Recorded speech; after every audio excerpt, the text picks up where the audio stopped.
In Norway, social movements mobilized against the Nobel Committee's decision to award the Nobel Peace Prize to Venezuelan far-right representative Maria Corina Machado.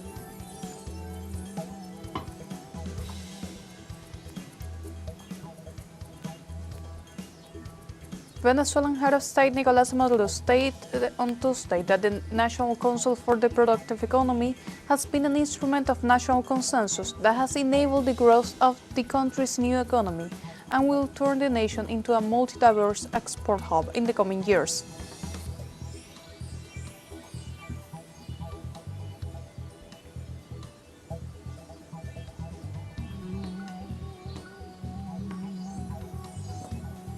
Honduran former President Manuel Zelaya denounces the interference and fraud in the presidential elections held on November 30th.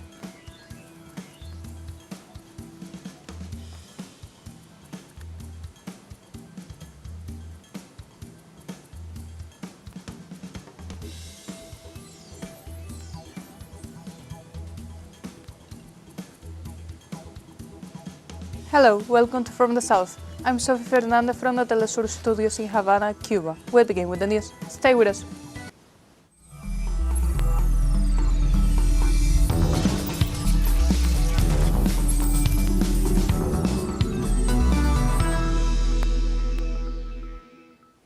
This Tuesday, Norwegian social movements demonstrated in rejection of the Nobel Committee's decision to award the Nobel Peace Prize to the representative of the Venezuelan far-right, Maria Corina Machado. Precisely, an alliance of Norwegian organizations dedicated to peace and solidarity called for a massive demonstration on December 9th and 10th in front of the Norwegian Nobel Institute in Oslo, stating that the committee's decision contradicts the spirit of Alfred Nobel's will to reward efforts for disarmament and for peaceful resolutions of conflict. They pointed out that Maria Corina publicly supports a military intervention against Venezuela by the U.S. government, the unilateral coercive measures imposed on the country, and is linked to violent and destabilizing actions. Maria Corina Machado is set to receive the Nobel Peace Prize in Oslo on December 10th, on the anniversary of Alfred Nobel's death.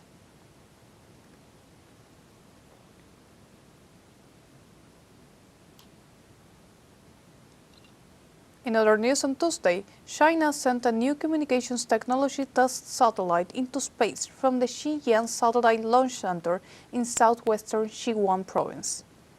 The Xi'an-22 satellite launched a broad Long March 3B carrier rocket at 11:08 p.m. local time and entered its planned orbit as scheduled. The satellite will support services such as satellite communication, data transmission, and radio and television broadcasting. It will also conduct relevant technical tests and validations. This launch marked the 650th mission of China's Long March rocket series.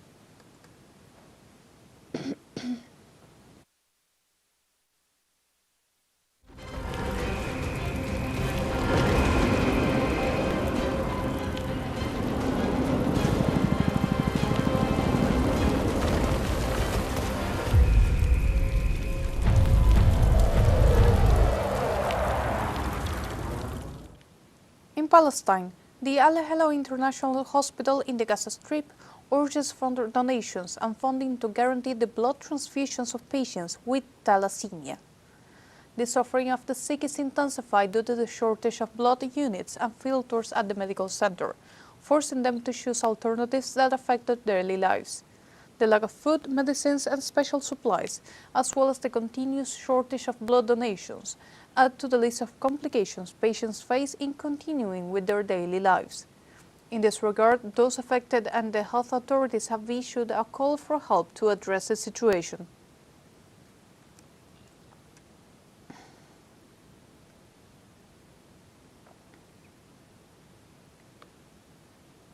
Moving on to Australia, following the ban on social media implemented in the country for children under 16, Prime Minister Anthony Albanese said it is one of the biggest social and cultural changes this country has ever faced. Albanese addressed advocates, families, children and officials at an outdoor event for the school's social media at his official sitting presidency. Australia introduced the world's first social media ban on Wednesday. Platforms face fines of up to $32.9 million if they fail to recently remove accounts.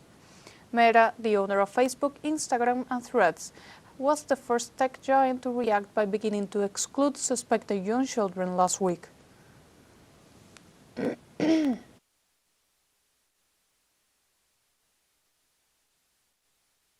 United Nations Children's Fund's executive director called for urgent action to safeguard children in Sudan during her visit to Kassala in the eastern region of the country.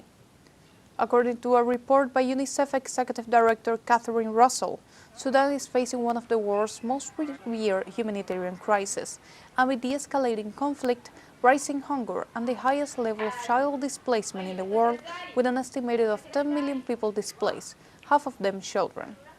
Furthermore, the agency stated that more than 30 million people require humanitarian assistance in the country.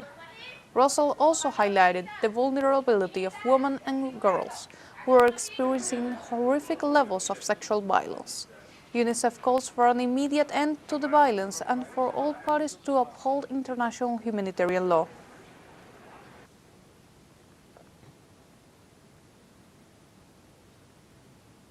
And now we have a short break coming up. But first, remember you can join us on TikTok at teleSUR English, where you will find news in different formats, news updates, and more. We'll be right back. Stay with us.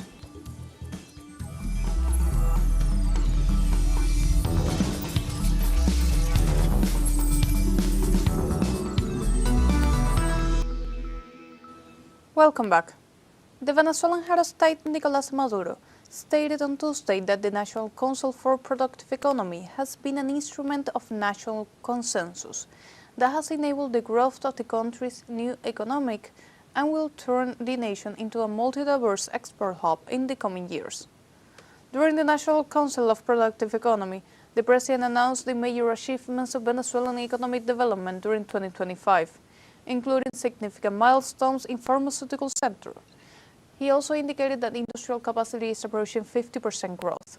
On the other hand, the president signed a decree establishing the Unified Protocol for Non-Oil Exports, Postal Services and related activities, with the aim of boosting the country's diversified economy with agricultural, fishing and community products, among other strategic sectors. The head of state explained that, amid the ongoing context of economic aggression, there are still elements that need to be consolidated.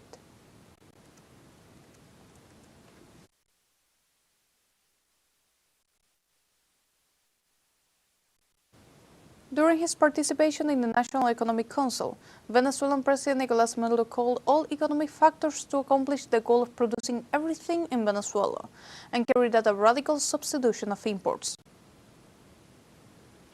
Businessmen, creators of wealth, with the technology and the Venezuelan science, we have to accomplish that short-term goal. I'm not talking about 3 years, I am talking about the short term. And through phases, we have to produce everything in Venezuela, and there the line is very clear: a substitution, a radical substitution of imports. Also in Venezuela, the president of the National Assembly, Jorge Rodriguez, denounced that today the Caribbean Sea has become a field of horror, where more than 80 people have been killed by U.S. military actions.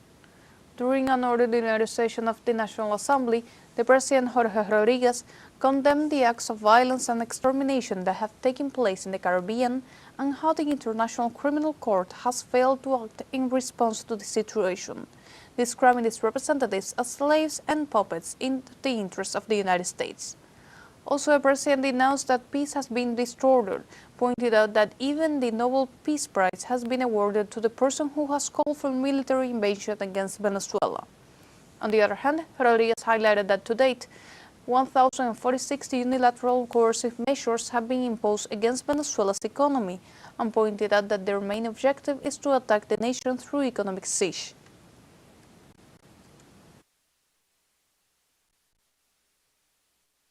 ¿Qué carajo sirve esa Corte Penal Internacional? What the hell is that International Criminal Court used for? Why was it founded? And what's the use of it? The world was horrified when, immediately after World War I, they appeared and emerged. There were no social networks, nor cell phones.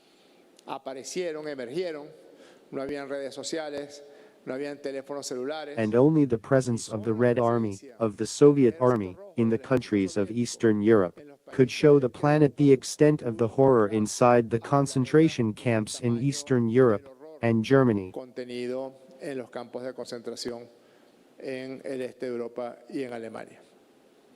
And as a result of that perception, of that the feeling that remained in all the humankind that fundamental principles of the human condition had been violated, the United Nations was created.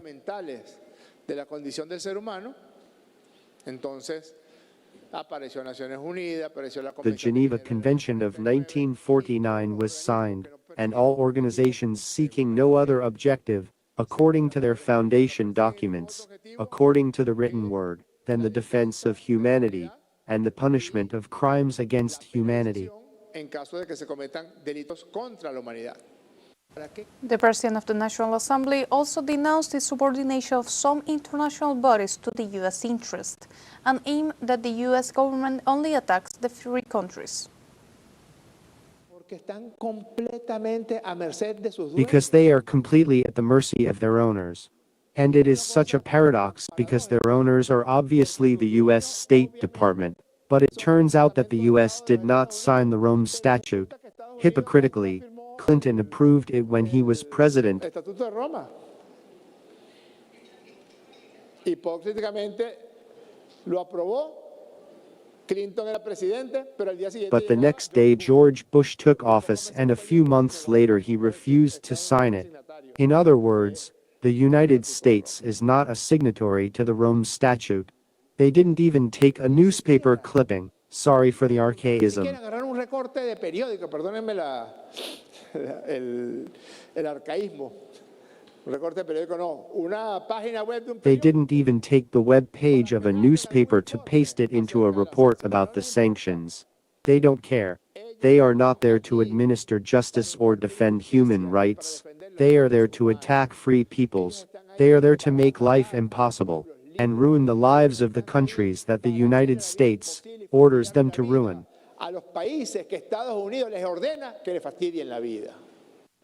Meanwhile, Nicaragua's co-presidents Daniel Ortega and Rosario Murillo presided the graduation of 26 new army officers in the capital Managua, while rallying regional support for Venezuela. During the ceremony honoring guerrilla priest Gaspar García Laviana, Ortega reaffirmed his unconditional support for President Nicolás Maduro and the Venezuelan people amid a new U.S. military escalation in the Caribbean. He also condemned the imperialist threats, economic siege, and the theft of Venezuelan assets, warning that any foreign intervention would destabilize the region. Ortega said the alliance between the Sandinismo and the Bolivarian Revolution remains firm in all times and circumstances, and urged Latin American governments to reject regime change operations and defend regional sovereignty.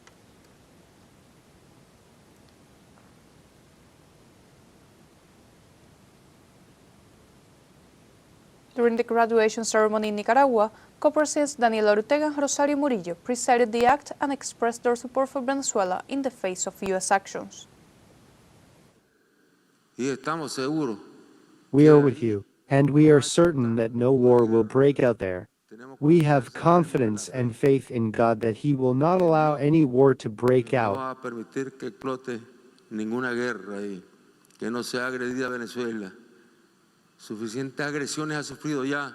That Venezuela will not be attacked. It has already suffered enough aggression to be subjected to an invasion that no one wants.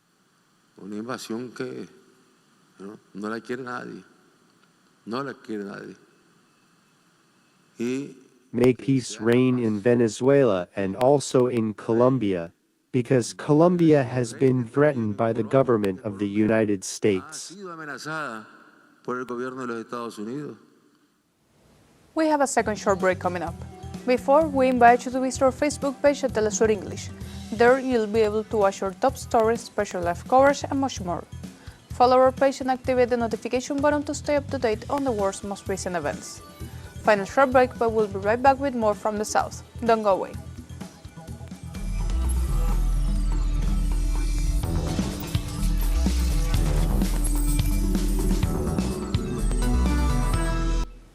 Welcome back. The United States President Donald Trump stated that he does not rule out a future military operation against countries in Latin America and the Caribbean, in a context of growing U.S. interference in the region. In a televised interview, the head of state argued that drug trafficking is a structural problem, and that he would therefore use force against targets in Mexico and Colombia, whom he considers responsible for the alleged trafficking of fentanyl to the United States. In this regard, Trump avoided answering questions about the possibility of sending troops to Venezuela following the growing U.S. militarization of the Caribbean. Let's recall that this supposed fight against drugs, which has justified attacks on more than 20 vessels and the murder of some 80 people, is an illegality denounced by international human rights bodies.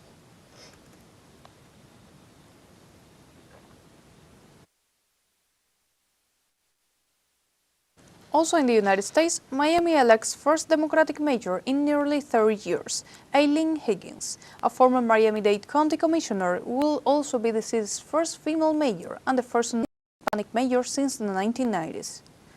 Miami voters elected Eileen Higgins, 61, as mayor in a rout on Tuesday, choosing a Democrat to lead the city for the first time in almost 30 years. The defeat for the Republican in the race, who was endorsed by President Donald Trump, gives momentum to Democrats heading into the 2026 midterms. Let's recall that Cuban and U.S. Republicans have dominated city politics over the past 3 decades. With these outcomes, Higgins can now continue their party's national overperformance in special elections.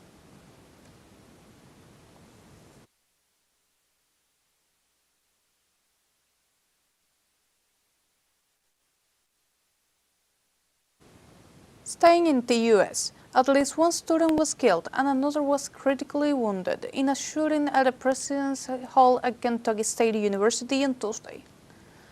Police in Frankfurt, the state's capital city, said the campus was on lockdown and a suspect is in custody. One student who was shot at the Residency Hall, Whitney Young Junior Hall, is in critical condition but stable. Meanwhile, the school is not immediately releasing the names of the students.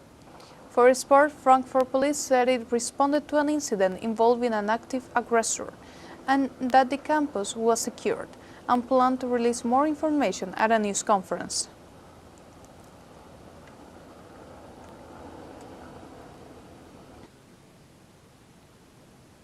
Moving on to Honduras, former President Manuel Zelaya called on the communities of Tegucigalpa and Comayagüela to mobilize with the aim of denouncing fraud in the elections held on November 30th. Zelaya stated that the Libre Party does not accept the results of the preliminary election results broadcast system, asserting that the alteration of the source code of the transmission system was part of a plan to manipulate the elections. In this regard, Marlon Ochoa, a member of the National Electoral Council, backed up the concern by confirming that the software was modified without the authorization of the Electoral Authority. Ochoa also detailed that 13,000 records presented inconsistencies and that structural faults were detected in the system since the simulation carried out on November 9th.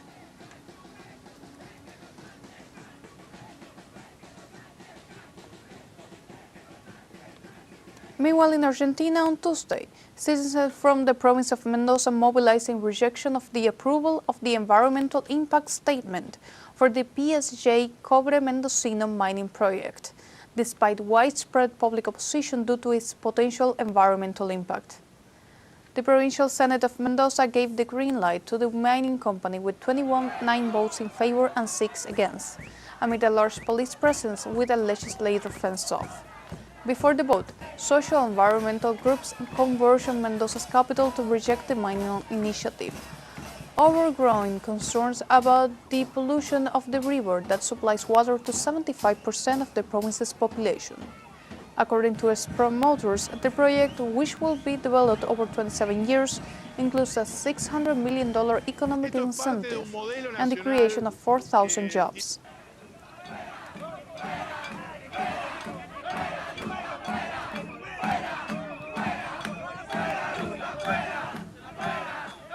Also in Argentina, Javier Milei's government published the Educational Freedom Law on Tuesday, which aims to reform key aspects of education, including the elimination of progressive funding of up to 6% of Argentina's GDP. Milei presented the already controversial education reform that unions consider to be privatizing, defunding, and eliminating the state as a guarantor of the right to education. The law will allow the national education system to fund demand at all levels and in all forms. The Argentine government would give families vouchers to pay for their children's education using a market-based demand-side subsidy. The union rejected vouchers because they are a failed model with a racist, mercantilist, and anti-democratic history.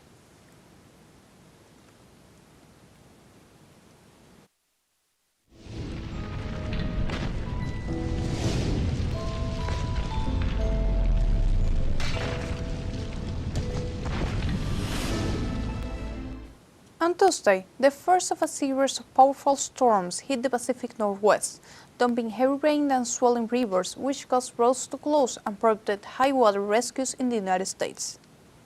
Residents in parts of Oregon and Washington dealt with power outages, flooding, and school closures.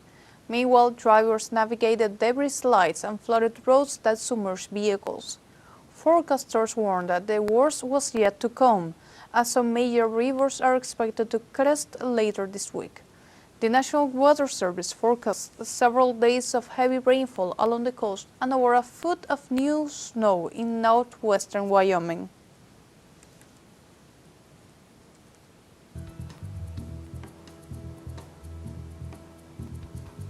And like this, we have come to the end of this news brief. You can watch these and many other stories on our website at telesurenglish.net and join us on social media. We're on Facebook, X, Instagram, Telegram, and TikTok. For TeleSUR English, I'm Sophie Fernandez. Thank you for watching.